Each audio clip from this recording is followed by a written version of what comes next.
telling all women in America that they don't matter, they should just keep it to themselves, because if they have told the truth, you're just gonna help that man to power anyway. That's what you're telling all of these women. That's what you're telling me right now. Look at me when I'm talking to you. You're telling me that my assault doesn't matter, that what happened to me doesn't matter, and that you're gonna let people who do these things into power. That's what you're telling me when you vote for him. Don't look away from me. Look at me and tell me that it doesn't matter what happened to me, that you'll let people like that go into the highest court of the land and tell everyone what they can do to their bodies.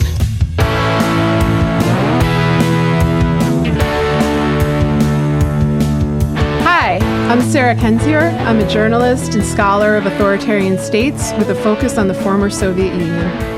I'm Andrea, a writer, filmmaker, and activist, and we are going to do this entire episode snarling like Brett Kavanaugh. Yes, we're going to, scream incoherently and rant and talk about beer and vow our revenge, and men will just line up to praise us and to defend us, and it'll be like the political authoritarian version of Beyonce's "If I Were a Boy," but yeah, not so much. So welcome to this very special episode of Gaslit Nation, which is going to concern the Kavanaugh hearings and all of the horrible interrelated things. If you're new to Gaslit Nation, we're a podcast that covers corruption in the Trump administration as well as rising authoritarianism throughout the U.S. This is a big week for that. This episode is basically our Death of Checks and Balances episode, part of a continuing theme. We started this show because one of our main concerns throughout 2016 was that the election of Trump would ultimately lead to America becoming an authoritarian state. This concern of ours was dismissed as alarmist at the time, despite evidence ranging from the obvious lessons of history, with Trump mirroring demagogues both in the U.S. and abroad, to the transnational alliance of dictators and oligarchs and white supremacists backing Trump and using new technology to rig elections around the world, to the growing extremism and lawlessness of the Republican Party, a party which now overtly seeks one-party rule, which is perhaps best exemplified before the election by the refusal to hold hearings for Supreme Court nominee Merrick Garland, and to the already weakened conditions of America's political and economic institutions, which left the country ripe for a hostile takeover. Since Trump was elected, Andrea and I have been asked over and over how we know whether America has become an authoritarian state or how close it is to becoming one. Well, obviously we're not an authoritarian state, or we wouldn't be able to have this conversation on a podcast. But progress towards authoritarianism can be difficult to quantify since there are so many variables. But the main thing you need to do in this case is look at checks and balances. So let's review that. We have the executive branch, which is, of course, dominated by Trump and his lackeys. We have the legislature, which should act as a check on Trump, but is dominated by a corrupt and lawless GOP, effectively neutering Democratic opposition. We have the judiciary, which has been the strongest bulwark against unconstitutional policies. You may remember a number of executive orders struck down as unconstitutional during Trump's first year. But this is now changing. Trump is packing the courts with unqualified, ultra-conservative judges given lifetime appointments. The most powerful of these appointments is, of course, the Supreme Court. And that's one of the reasons we're spending most of the show talking about Brett Kavanaugh.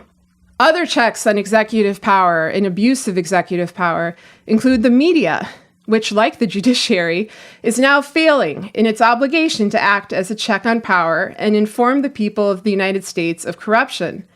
Unlike the judicial system, however, this betrayal seems voluntary, and later in the show, we're going to go into some, I would say unprecedented abuses of power within mainstream publications, in particular the New York Times, acting as a propaganda arm of the White House. I don't know another way to put it.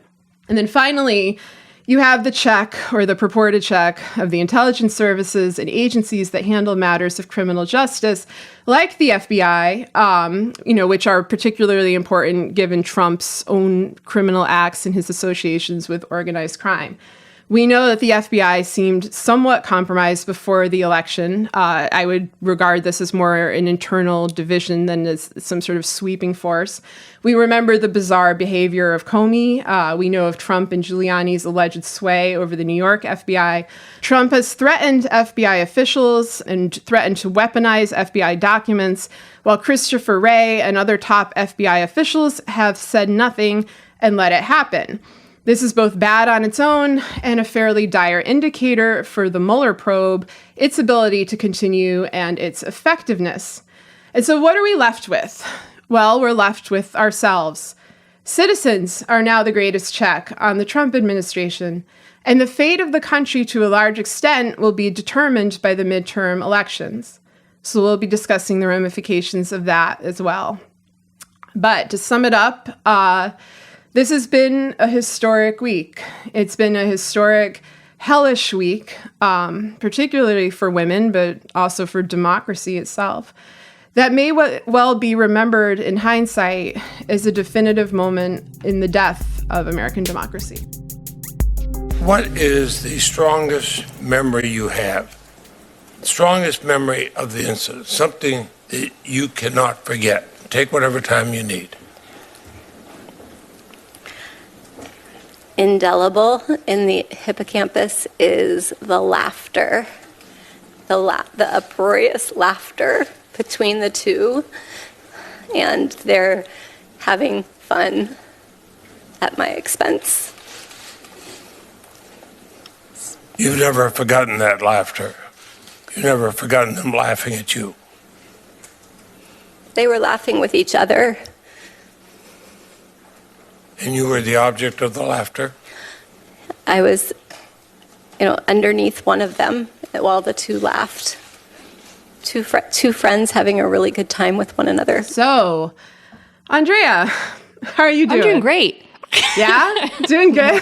Not at all. So basically, Sarah and I have been on the phone for the last 2 hours or so, just coming up with like every single delay or excuse to push back recording the podcast, because this one is just... We're taking one for the team on this one. It's just, all of us have known Brett Kavanaugh's growing up in the workplace, and it's just, this is not, like, no one should be subjected to a Brett Kavanaugh on the Supreme Court.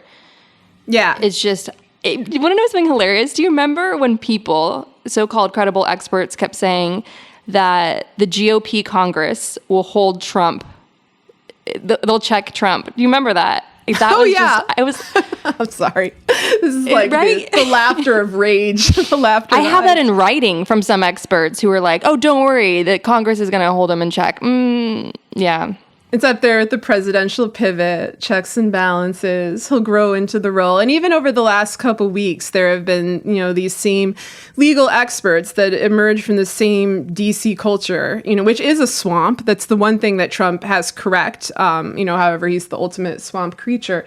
But, they were insisting Kavanaugh will probably withdraw, or this can't go forward, or the GOP will check him, or the FBI will do its job. And I've always said, there's a difference between expecting autocracy and accepting it. And I still hold true to that we should not accept it. But I think that these expectations of institutional norms and of people competently and honorably doing their job, trust has to be earned.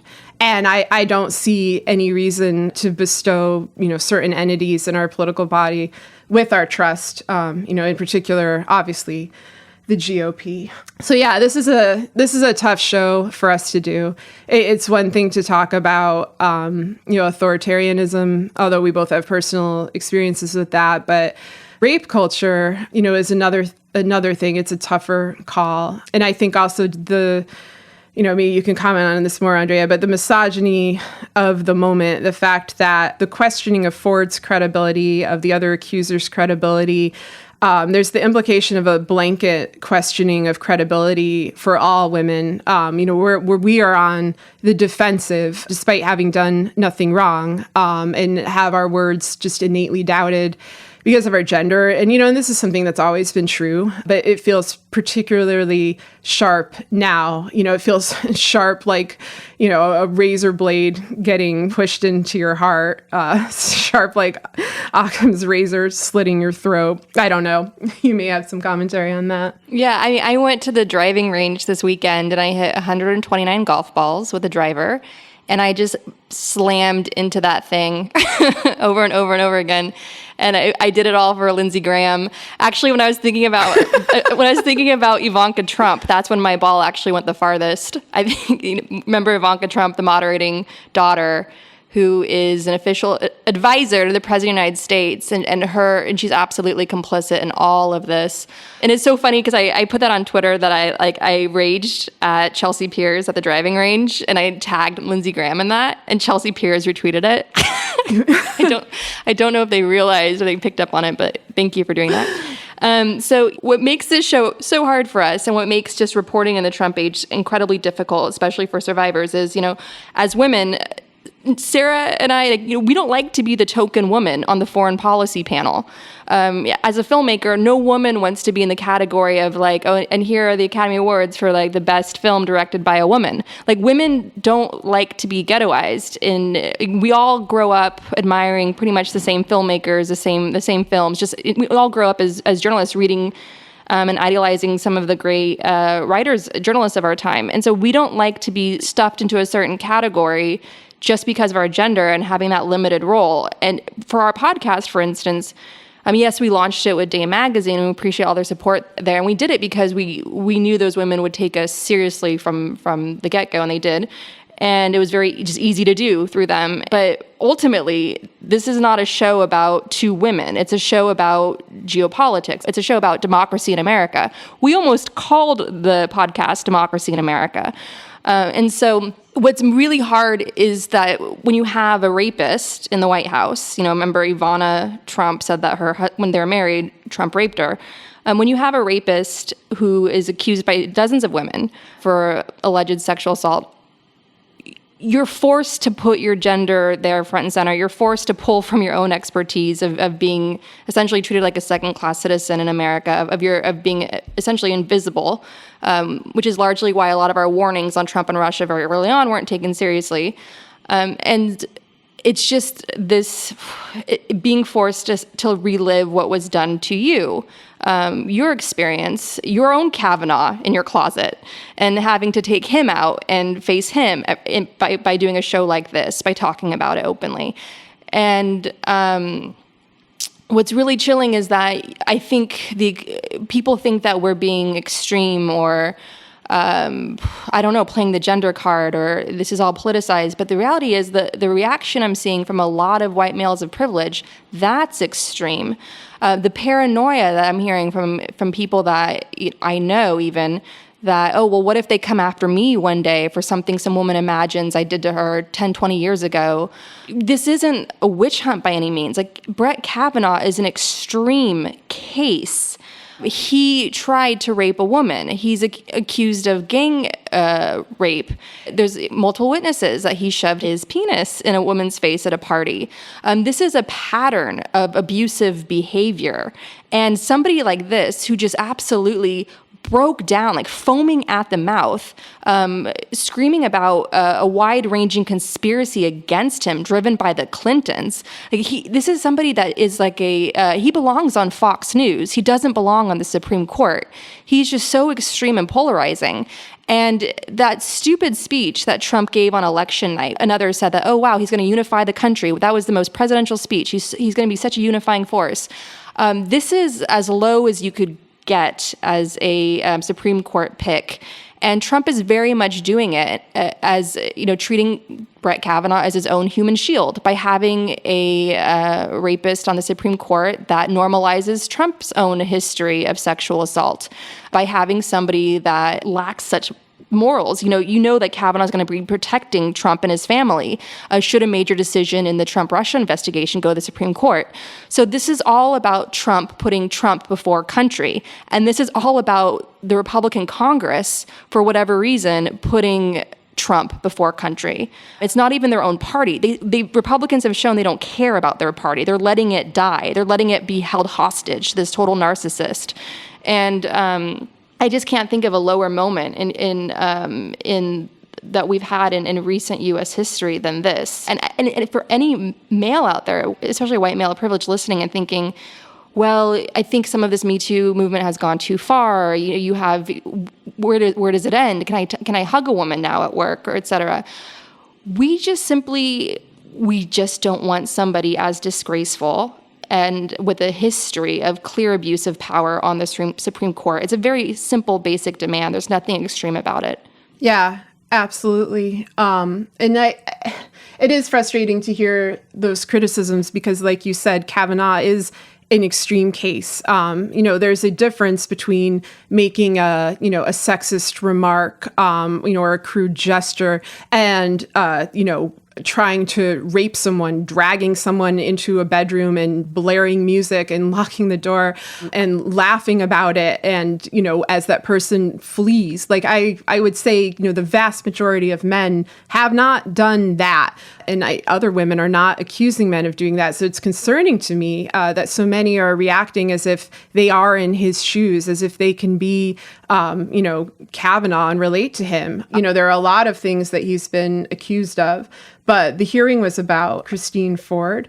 And, I don't think that there's been anybody who has come forth and said that she's not a credible person and that she's not a credible witness. There was one little attempt, again, by the New York Times, who during the hearing tried to have a Twitter poll whether people found her credible. And everyone was so, revolted by that they had to remove it. That was so bizarre. Yeah. That was really weird. Like James Bennett's opinion section in the New York Times never misses an opportunity to embarrass itself. It's and an just, opportunity for just such extreme callousness. Like last show, we were talking about their use of the phrase peaceful ethnic cleansing. Like it is such cruelty. It's so callous. It's so irresponsible.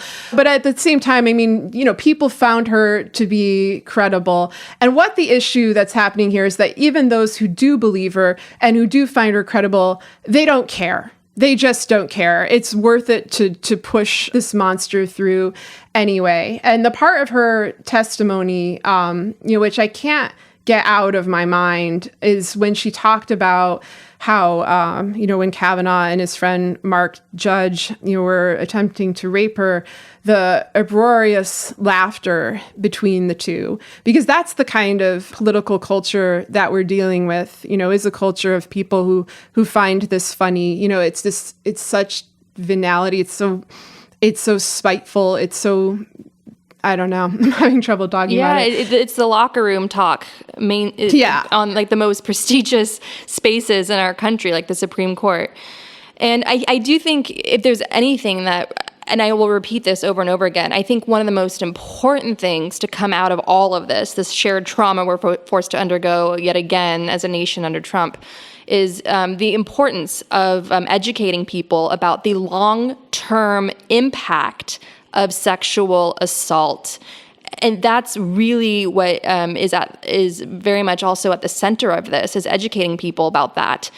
Because I one of the stupid, ignorant criticisms I've heard is, well, why would she come forward all these years later? And that's because it never goes away. It's something you live with. And I want to read from the Globe and Mail, Zosha Bilski. She wrote a piece about this enduring effect of sexual assault. And it goes, the immense personal costs are hinted at in the pivotal New York Magazine profile of Noreen Malone and Amanda Demi of 35 women who allege comedian Bill Cosby drugged and sexually assaulted them over 4 decades. The women spoke of pained self-recrimination, shattered self-esteem, and inability to form real relationships with partners, depression, and substance abuse. One woman described the after effects as a, quote, secret tumor. Trauma for victims of sexual assault is individual and unpredictable, the symptoms appearing in pulses over the years. Directly after an attack, there's often shock and visceral fear. Particularly when a victim knows the rapist, there can be guilt and self-doubt. Another layer to contend with is the physical trauma, which can include injuries, sexually transmitted diseases, and pregnancy. The emotional damage can take a longer time to emerge and can include anxiety, long-term insomnia, a sense of alienation, and thoughts of suicide. While some women get hypervigilant, others start taking risks. Especially if women experience victim blaming, the assault can leave them feeling worthless and turn into harmful coping strategies. A 2015 meta-analysis found that trauma causes neural changes and has a measurable and enduring effect on brain function, including regions involved in emotional regulation. For victims of sexual violence, trauma can live in the body as a chronic condition.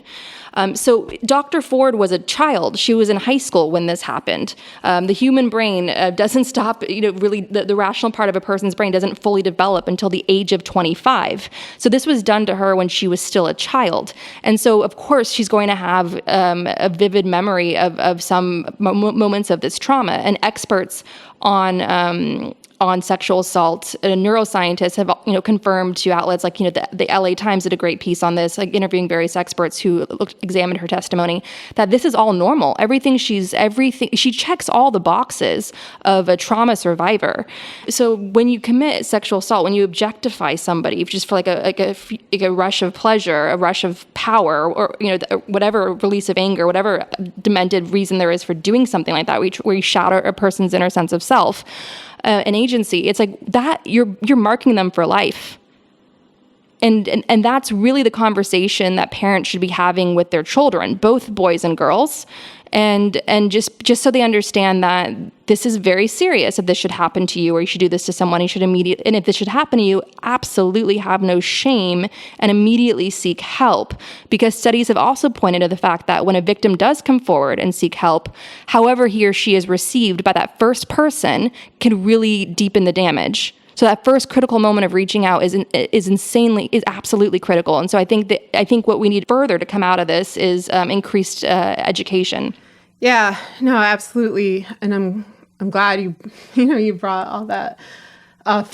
This is hard to talk about. It's probably tough. This is hell. Sarah and I are in hell right now. This is a hell episode. And honestly, we thought we were going to do like a Halloween themed episode, but this is it. It's early. Halloween's early. And part of me feels like I shouldn't let people hear me sound like this, because people, they're not accustomed to it. Even people I know aren't used to hearing me sound like this, because there's that obligation, to be strong and be persistent and all those things. You should start losing your shit like Kavanaugh. I should. Start foaming at the mouth, like gurgling beer. I should. Just spit beer. But into I feel like people need to know. I don't know. They need to know a lot of things, most of which you just specified when you were reading that quote. But I think people do need to know that it does change you forever. And that, what women or anyone, men too, who are sexually assaulted are left with is only the prospect of going forward. You lose a part of yourself when that happens, and it's gone. You become a different person. And so, all you can do is try to move on with your life. And as Andrea mentioned, you often don't fully understand it for years, because you're actively suppressing that memory. And one of the things that was so shattering about watching Ford's testimony and also reading articles about her is that she tried so hard, to move in every sense, physically, and in terms of her self-identification and everything in her life, to move away from this horror and this trauma. She moved across the country. She kind of reinvented herself, and this is a typical thing. And then she is forced back into that place. She's forced back into that bedroom, and then, has to relive that trauma on a national stage. There is absolutely no woman who would want to go through the hell of what she's going through right now. There's no one who would want to go through that on a private level, but to have to do it publicly and to have to, be subject to this inquisition, to this unrelenting hostility and to the sense that you're nothing as a human being. You're nothing more than an obstacle for a privileged, entitled man to get what he wants, and he tried to get what he wanted 35 years ago, and now he's still going, and there's been no repercussions, and there's been no justice, and now he will become the arbiter of justice. justice, if he does ascend to this position of power, I can't imagine a more horrifying situation than that. And so, I'm grateful to her. People, I think ultimately there may be some sense of, it didn't matter if he gets confirmed. And at this point, I do think he will be, despite all of this evidence. But it does matter. It mattered when Anita Hill spoke out. It matters when Christine Ford speaks out. All of us are a lot more powerful than we realize. And no one can take that power from you except for yourself. That's it. And don't forget that. Drinking is one thing, but the concern is about truthfulness. And in your written testimony, you said sometimes you had too many drinks. Was there ever a time when you drank so much that you couldn't remember what happened or part of what happened the night before? No, I remember what happened, and I think you've probably had beers, Senator, and so you're saying there's never been a case where you drank so much that you didn't remember what happened the night before or part of what happened? You're asking about, blackout. I don't know. Have you? Could you answer the question, Judge? That's not happened. Is that your answer? Yeah, and I'm curious if you have. It's just dehumanizing. All of it is so dehumanizing. You have Rachel Mitchell, a career prosecutor from Arizona, who the GOP senators hid behind to do this, this questioning of Dr. Ford as though Dr. Ford was on trial. It was victim shaming. There's no other way to describe it but victim shaming. Yeah. And they didn't even let her do her full job. I mean, she was moving toward a conclusion, and this is sort of interesting. Like, he brought out those calendars as a form of proof of his innocence, which at the time, it just seemed like a ridiculous last-ditch kind of move. I kind of wondered, did he buy them on eBay and then fill them out retrospectively? I kept thinking, if we actually had a legitimate investigation of this, they should be doing forensics of when these entries were written in. But she seemed to be kind of leading up, to a July 1982 date as a probable date of the attempted rape, and then was taken off the stage so that, rage-filled delusional men like Lindsey Graham could sidle up to Kavanaugh and kiss his ass instead. I mean, it was just a farce of a hearing, a shame on our country. I don't know. I mean, there's so many things going on in this situation that I'm not quite sure, where to proceed. There was a letter that Rachel Mitchell wrote where she was basically telling the GOP that Dr. Ford has a very weak case. And so it just shows that, again, this prosecutor is brought in to politicize the whole thing. She basically wrote what amounts to a strategy memo for how the GOP can work towards further trying to discredit Dr. Ford. Meanwhile, you have a lot of people across the media, men and women, sharing their own survivor stories, and you have experts weighing in and just full on supporting Dr. Ford's traumatic testimony, really validating her. She checks all the boxes of somebody that survived a trauma. And just for people who just want the basic facts of, maybe you've no problem with this. Maybe you think, boys will be boys. And if that's fine, okay, that's your position. Well, think about this. Brett Kavanaugh lied about making disparaging references to teenage girls in his high school yearbook. He lied about this when he was before Congress. He lied when he tried to minimize his history of heavy drinking. He certainly lied when he denied having access to files that were obviously stolen from the Democratic senators when he worked in the Bush White House. So it's the lying. It's the lying when he's going before Congress. It's just that alone. If you're somebody that is attempting to be on the highest court in the land, the higher power that all cases eventually go up to when the big heavy cases that really shape our country for generations to come, you absolutely cannot lie to Congress. So that alone disqualifies you.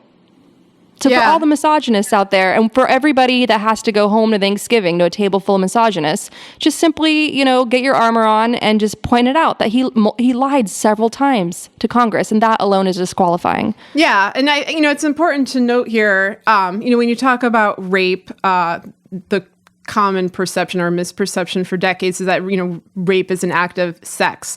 Rape is an act of power, and lying in this case is an act of power. And lying in an autocracy is traditionally a way to flaunt power. It's to make people, the general population, feel powerless. And I think in this case, you have a man, an accused attempted rapist, lying blatantly and making women feel powerless. And I think it's that combined effect that may be hitting people so hard. But there are so many things wrong with Kavanaugh. Even before we heard about, the Ford case and that attempted rape, we were dealing with somebody who had a record of debt, of gambling, of drunkenness, of probable perjury. Somebody who had been basically operating as a GOP operative in a robe for his entire career. Somebody incapable of being objective. We had this preemptive PR blitz, where they brought out the team of 15-year-old girls, just like Ford, who he coached to sit behind him in the hearing. We had the 65 women overnight who could vouch for his character. We had this kind of constant drumbeat of wholesomeness because they knew what a degraded, horrible, vicious person lay underneath that facade. And they were trying so hard to set the stage so that it would seem unbelievable, that if any of the people who he's behaved in such an atrocious way around came forward, they would not be seen as credible. And I think it's safe to say that facade has now completely gone away through him, through his own testimony, where he was belligerent and hostile and crazed and just absolutely out of control. And that, again, is a flaunting of power. He was saying to the Senate, both GOP and Democrat alike, that he is above them, that he doesn't need to follow the law, that he doesn't need to follow protocol, that he doesn't need to follow or have basic human decency. I think this was most apparent when he was talking to Amy Klobuchar about whether she also was blackout drunk. And she, of course, her father, I think, was an alcoholic. So it was meant as a hurtful, petty slight. But yeah, there are so many things that need to be investigated about him. I think while people are focused on the sexual assault issue, they should still continue to follow the money trail, because I found that alarming. The $200,000 in baseball tickets, the country club fee of, I think it was $92,000, the mega mansion, all on a judge's salary, I think of about $200,000 a year. There are a lot of questions to be asked about who is funding him, who is grooming him, and I guess why. Although I think the why at this point is to show their power, to inflict maximum trauma. They could easily trade this guy out. It's not hard to find a right-wing extremist who wants to be on the Supreme Court. They could get another candidate, and at this point, they should, but they don't want to. And I think it's because having that blatant liar, the judge who's above the law, is an assault on democracy itself, and it's a showing that the GOP, is openly moving to becoming a one-party state, and now isn't even keeping up the pretense of being anything other than that. The monster's out. The monster of Kavanaugh is out. The monster of the GOP is out, and they don't mind if we see it because they're so confident that they will win. And Trump's Republican Party is turning the Supreme Court into a kleptocracy court. And that's so obvious with this big, mysterious debt that was paid off of Kavanaugh's and where that money came from. And it's really follow the kleptocracy. Like that needs to be a central story. That's where the FBI investigation should really go as well. And it's chilling. It's a chilling reminder of the sharp far-right turn America has taken, that the White House can, yes, order an FBI investigation for show, but then limit that FBI investigation. And what is the FBI supposed to do when that agency is holding on for dear life, trying to avoid an acceleration of Trump's purge when they're investigating the president and his family? It's just such a catch-22. It's obviously they need to do a good job and really get to the bottom of who Brett Kavanaugh is, but they're handcuffed. They're limited by the president himself. And if they push those boundaries, if they do say, look, we want to uphold the rule of law here, and really, this is a lifetime appointment to the highest court in the land. So we're going to really get to the bottom of this. If they do that, imagine how he's going to react. I mean, that whole stunt where he claimed that he fired Rosenstein or Rosenstein resigned.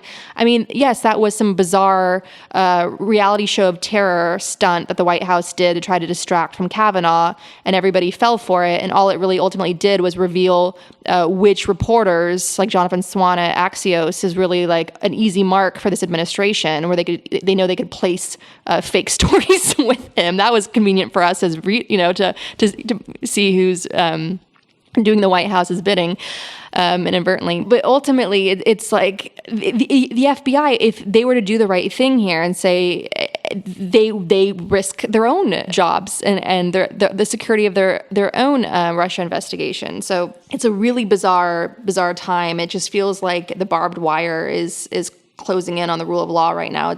Yeah, I mean, what you're seeing are people at all sorts of levels acting as if they are in great fear. You see this, I think, within the FBI, within these, firings that have taken place in the aftermath, where we've had this long, slow motion purge, where Trump is, in a very overt way, trying to rid the FBI and intelligence agencies in general of people who would have insight into his Russian mafia ties and into his financial, criminal background.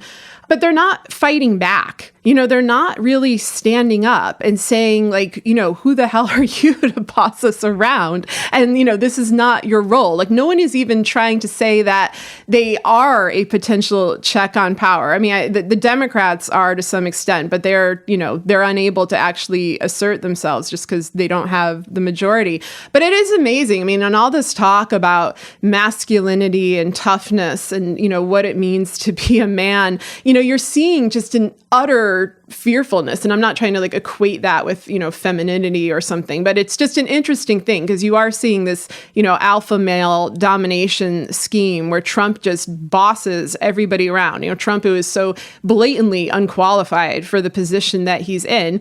And they cower to him. And, I want to get back to the Rosenstein media fake out in a little bit. But, one person who I think we really see this with is Lindsey Graham. And so I think that, we should talk about what the hell happened to Lindsey Graham, back in... Hashtag free Lindsey Graham. Our Republican colleagues, if you vote no, you're legitimizing the most despicable thing I have seen in my time in politics.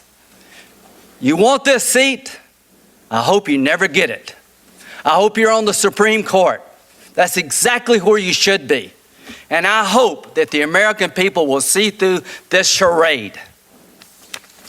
And I wish you well, and I intend to vote for you, and I hope everybody who's fair-minded will. I don't even know. I think Lindsey Graham's in a prison of his own making. So, I mean, part of me is thinking he may just deserve to be in there, because we don't know. Everyone remembers back in May 2016, Lindsey Graham was a Trump critic. He was one of the biggest Trump critics in the Republican Party. He tweeted, if we nominate Trump, we will get destroyed and we will deserve it. And I think the question of, who is we now is interesting, like the country, the GOP. Are those two things, synonymous anymore? And then, of course, after that, after Trump won, it was Lindsey Graham and John McCain who initiated the investigation into Trump's ties with Russia. Lindsey Graham said the GOP was hacked, and I personally, Lindsey Graham, was hacked by Russia, which leads to a lot of questions.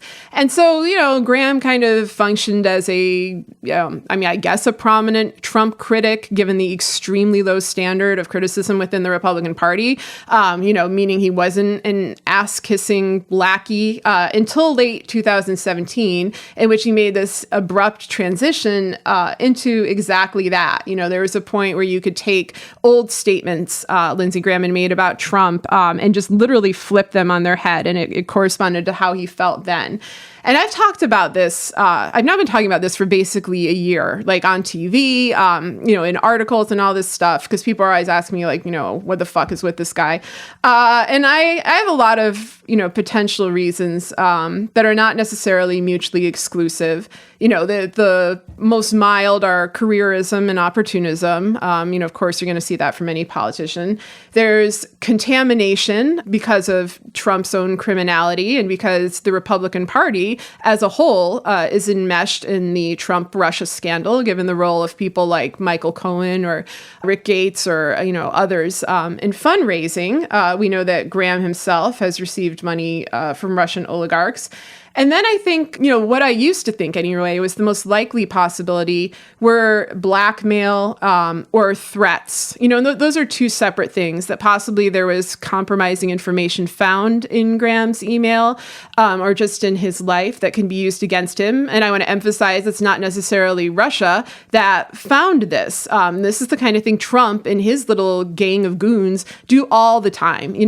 They've functioned for decades, back to the Roy Cohn era, threatening people, getting into people's private life, recording them when they think no one's listening. This is just how they roll. And so, the other thing is possibly a threat either to him as an individual or to one of Graham's loved ones, which is often a very effective way of keeping a, potential dissident in line. And so I kind of leaned toward that. But now we're at this point where Graham not only is no longer a critic in any capacity of Trump, but is just revealing himself to be an absolutely monstrous human being, and incoherent and full of rage. The things that he was saying at the hearing, kind of blew my mind. And I don't know whether that rage is coming from a place of fear or whether this is just, what was lurking inside his little Southern demeanor all along. I don't know. What do you think? Yeah, I mean, it's clear. This isn't in May 2016 when Graham was so outspoken against Trump. That was before any of the hacked material against the Democrats were weaponized. That was before voters got John Podesta's risotto recipe. So I don't think Lindsey Graham saw what was coming for him having been hacked. Even the timeline on how late it took for the Democratic Party to find out how extensively it had been hacked. So it's understandable that Lindsey Graham in May 2016, when he was a brave, outspoken voice in the GOP trying to stop Trump, he probably had no idea that at that point that he had been hacked, and even if he did know, he probably didn't even understand what that meant fully, or what kind of details could come out and how that could humiliate him. If it's not something personal they're holding over him, if you want like sort of clues or some sort of idea of what it could possibly be, look at how the Russian hacks hurt the Democrats. Look at how destructive that was. So it was time to go off. WikiLeaks did the first big drop right before the Democratic convention in Philly, which really further drove apart Bernie's supporters and Hillary supporters, because you saw the internal workings of Debbie Wasserman Schultz and how decisions were being made in terms of the primaries. The primary was already decided for Hillary, essentially. And that really drove those two camps apart viciously. I remember being at the convention, and it was a lot of Bernie supporters treated it as a place to protest and demanding reform of how the DNC did things. And it was very tense. It was extremely tense, especially on that very first day. And that was done intentionally to inflict as much damage as possible for Trump's opposition. And then you had a lot of the vetting that was being done of the Democrats' donors, from passport information to Social Security numbers. All of that and phone numbers were that information, that very sensitive information of their donors, was leaked online. So if you sort of examine that, you can get a sense of what Lindsey Graham may be protecting in terms of what hacked material they have. Yes, it could be something, as common as you pointed out. This is a very common tactic. It could be something that could personally embarrass him or somebody that he cares about, somebody that he loves, or it could be a combination, including information he doesn't want to get out there for really top Republican financiers that could really humiliate or infuriate them. So it's clear that Lindsey Graham, through his bizarre behavior is increasingly bizarre behavior. He's acting like somebody who's being held hostage. And I think everybody needs to really, if you have access to him in the halls of Congress, like, you really have to push this to him. You really have to put this front and center relentlessly, because this man has undergone a personality transformation since Trump has increased his hold of power over the U.S. government. So has really sort of shown that he's willing to purge, show that his vindictive streak, and Lindsey Graham has very much fallen in line. And why? And all reporters who have access to him, with the covering Congress, ask him, like, just relentlessly ask him, like, really start digging in, because the sooner we free him, the better our country will be. Yeah, and I was going to say, if he's a hostage, he's acting like one with Stockholm syndrome. He's acting like somebody who realizes the game has been won, and that it's better to join than to be excluded or defeated, which is a frightening prospect. And yes, the media should be asking Graham. They should be asking a lot of people things that they're not doing, because they're too busy engaging in pointless or dishonest propaganda initiatives put out by the White House. And that's something I want to talk about, because you were bringing up what happened with the hacks in 2016 and the terrible effect they had on the Democratic Party. It was not just the hacks. And it was not just the information, it was the weaponization of that. And that weaponization was not just performed by the Trump camp. It was the media itself. It was so-called liberal mainstream outlets that participated in framing this information in a way to cause, the most chaos they could, within the Democratic Party, and to benefit Trump. And they are such dupes in this way, and I think for any kind of politician that's been hacked, I think it's the weaponization of that information much more than what the contents are that would frighten people, because there's this sense of a massive collective kind of echo chamber, especially the way media moves now, where it's, it's gutted, it's algorithmic, it's, people kind of piggybacking off each other. And, of course, the best example of this recently is the Rod Rosenstein debacle, in which, in the midst of the Kavanaugh conversation, we began hearing these reports from Axios, from the New York Times, and then just broadly across the media spectrum, that he had either resigned or been fired. And so we had basically like 2 hours of like total utter hell. We were like, well, that's it. Like, they've got the court. The Mueller investigation is effectively over, at least as, there's a serious obstacle now placed in its path. And it was all total bullshit. It was just... Oh, they're gonna want decisions in the Mueller investigation to go up to the Supreme Court, just to give it that carnival ride of legitimacy. Oh yeah, just give it like a sheen of legitimacy by Brett Kavanaugh's Supreme Court. Well, yeah, and that's why they want him and protecting the Trumps, because they know how he'll rule in advance. They know that he doesn't think a president can be indicted, and of course, he's not going to think his little Lord and Master Donald Trump can be indicted. But yeah, in every kind of autocracy, they go through these rituals, these facades of a democratic process, whether it's a dictator being elected with 95% of the vote because the people love him so, or some sort of ruling that disregards all actual criminal information about somebody who's committed a crime in plain sight and exonerates them while labeling the opposition as criminals. We are already seeing things like this, and I think if the Mueller probe does reach the Supreme Court with Kavanaugh on it, we'll see more of that. But I'm really interested in this, how this Rosenstein story, how this narrative is being built, because we basically have had about a month of propaganda initiatives from the White House being inserted into these outlets, in particular the New York Times, was offered itself up as a mechanism of legitimation for, an ostensible coup. There were basically three big moves. There was the anonymous op-ed on the, quote, deep state, which we discussed in the last episode, which basically, served to validate all of Trump's paranoia, served as a prelude for a purge. I think we can be, fairly confident that the target of the purge was Rosenstein.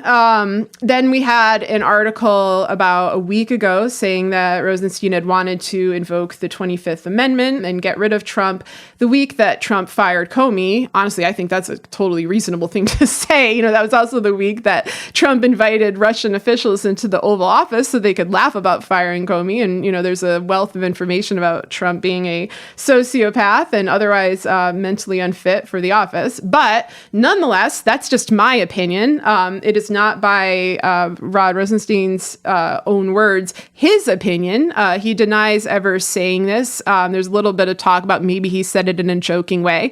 But regardless of that, the New York Times presented it as a completely straightforward statement, a kind of statement guaranteed to inflame Trump, to make him very angry, to make Trump's fans angry, and to kind of give a pretense to fire him. And so that was the second thing. And then you get this flurry of articles saying that he's resigning or that he's getting fired, all of which are meant to make the public question Rosenstein's sincerity, his dedication, his own fitness, for the office that he inhabits. And I'm sorry, this is so convoluted and repetitive. All media outlets make mistakes. All journalists make mistakes. That's just part of life. And if you explain your actions and apologize and issue corrections, then that's excusable.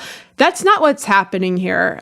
This is a pattern of disinformation. And, in previous shows, we've discussed the relationship that Trump has with the Times, which has done probably more for him than any outlet except Fox News to buffer him, to cover for him instead of covering him.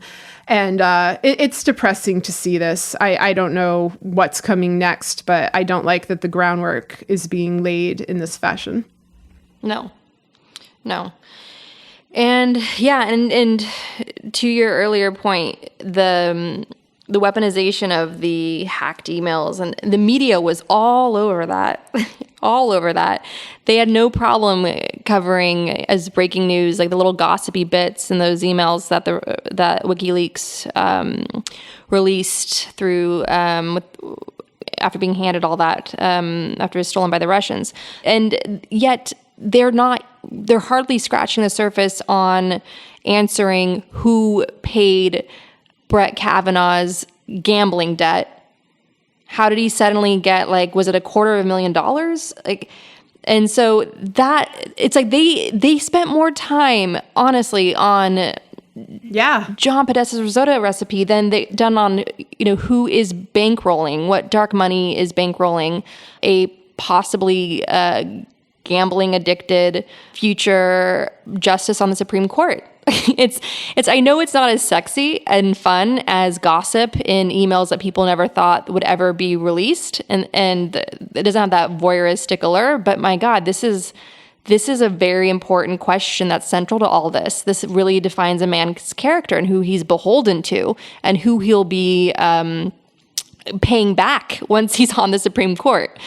And it's not sexy, but it's key to all of this and the future of our country. So that's really where I hope the cat laser pointer of excitement lands on that in a big way, and that the media finally digs into it and doesn't relent. Right. And it's also frustrating because those debts that he incurred are traceable. If he bought $200,000 worth of baseball tickets, you can find the friends, that he says paid him back, or the people who went with him to games. These are all concrete material things. These are things that happened recently. This is all an area, we've known about this for months, that you would think reporters would go. And I wonder sometimes, about this political culture, about this DC, New York, sense of entitlement among the social wealthy climbing elites. class. Yes.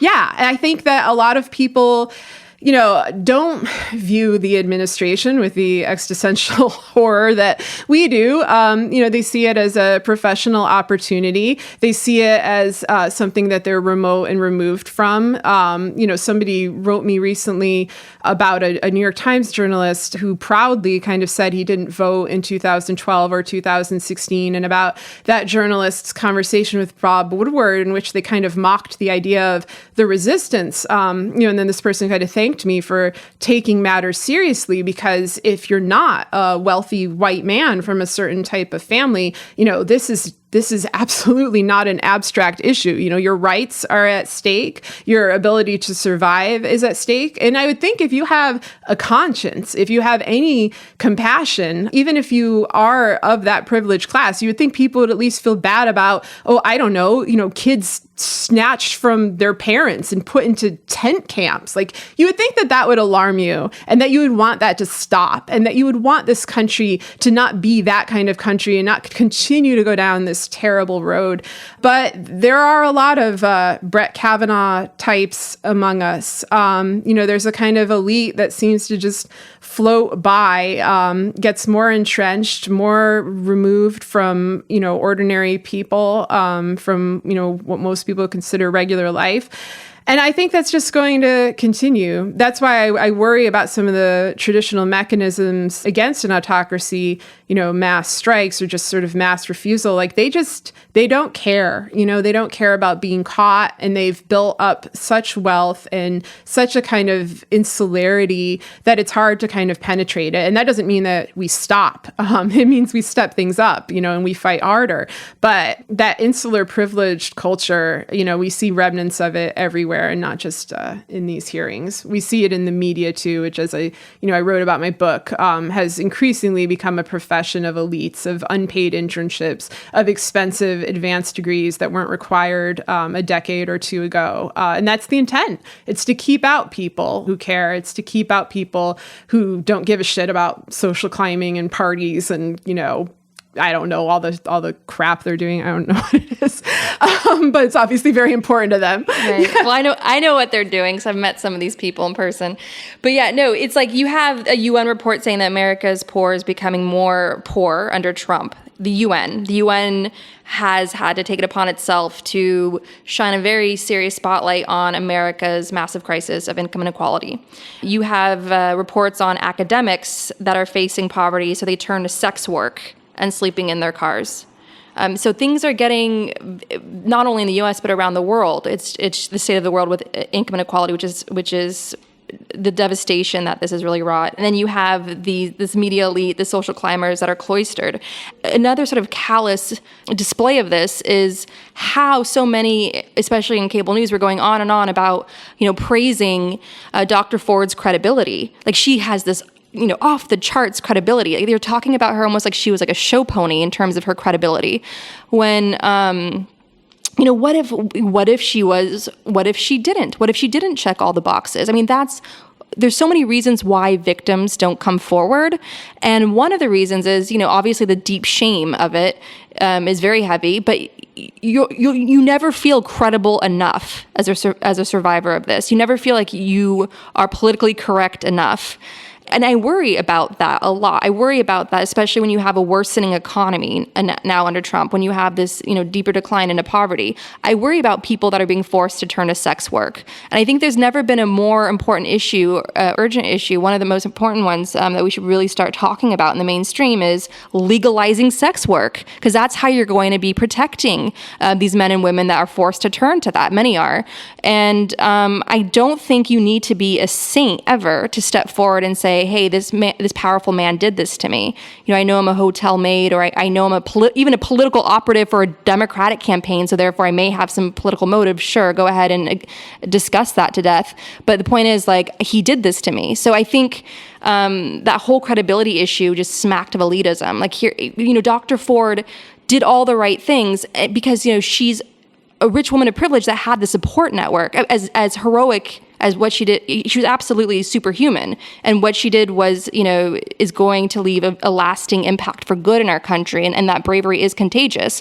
But there's so many women that don't have that support network, who are brutally abused, who don't feel like they're going to be believed if they go to the press, or that they could even trust the police. And so that's another sort of a heartbreaking underlying thing in all this. In general, like, women and people of color shouldn't have to be perfect in order to be believed and taken seriously. I mean, the fight for equality, it's not to take away any rights and benefits of like privileged white men. It's just the simple demand to be seen as human. Kids can be kids unless those children are black. God forbid they get caught playing with a toy gun in a public park, like 12-year-old Tamir Rice. And so all of this is just like, allow humans to be humans, regardless of how they identify with their gender or the color of their skin. And people who, like, women and people of color should not have to feel like saints first before they can step forward and call out some abuse. Yeah, absolutely. Yeah, well, I want to end the show on an extra angry note by saying, if you are as furious as we are, and you feel like all the gaslighting that the pundits were doing throughout Trump's rise to power and his first year in office, saying, oh, he'll pivot, the GOP will hold him in line, etc. If you're as furious as all of us, Gaslit Nation listeners out there, we encourage you to take your anger out in the polls on November 6th, and a really great way to do that. As we've been saying on this show in previous episodes, this is an assault on the rule of law in America. The checks and balances that are supposed to protect our democracy are quickly being chipped away at. And so the power is really down to us now. We're the last resort. We strongly encourage you, if you're listening, to take this extremely seriously. This is by far the most important election, yet again, in our lifetimes. And you have to go, please, we're begging you, go to a site like crushthemidterms.org. In a matter of seconds, make your plan on how you can help Democrats take back the House, take back the Senate. It's very simple, easy to use. I'm obsessed with this site. It's helped me get out there into the field. And once you create your plan in a matter of seconds, tweet it to us at Gaslit Nation, and we will retweet your plan, as long as you're not a neo-Nazi or a far-right stooge. We will be checking. And in 2 weeks, we're going to, on the next episode of, actually, we're going weekly now for October, aren't we? We forgot to announce Hopefully, that. We're going weekly. We're trying to go weekly. Yeah. If you really want us to go weekly, go donate to the Patreon. And yes, please. Then it will be a lot easier for us to pay our production costs. But the plan is to try to go weekly. We will see how this goes. Yeah, leading up to the midterms. So on the next episode of Gaslit Nation, we will announce a winner. So if you tweet at us at Gaslit Nation on Twitter, send us your crushthemidterms.org plan on how you plan to get back at the far right on Election Day, November 6th. We will retweet all those plans, and on the next episode, we'll choose a winner. Just spin the wheel of chance, and we'll send that winner a free copy of Sarah's New York Times bestselling book, The View from Flyover Country, signed by her. And you'll get that in the mail. And our gratitude for all people who participate. We need you. This is a very desperate time in our country. This is not a drill. It's really come to this. They're closing in. They're going to steal the Supreme Court now. And we all have to fight like our lives depend on it, because they do, on November 6th.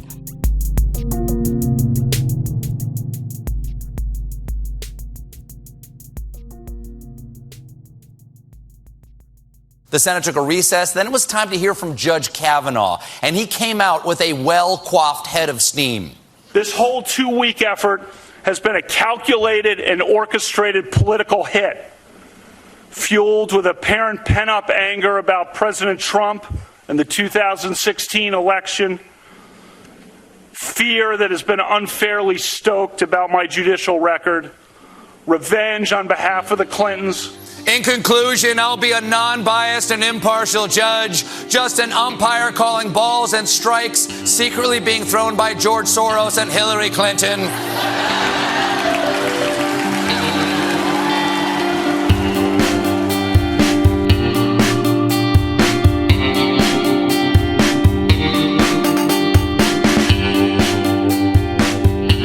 Gaslit Nation is produced by Sarah Kenzier and Andrea Chalupa. And our editor is Carlin Daigle. Thank you, Carlin.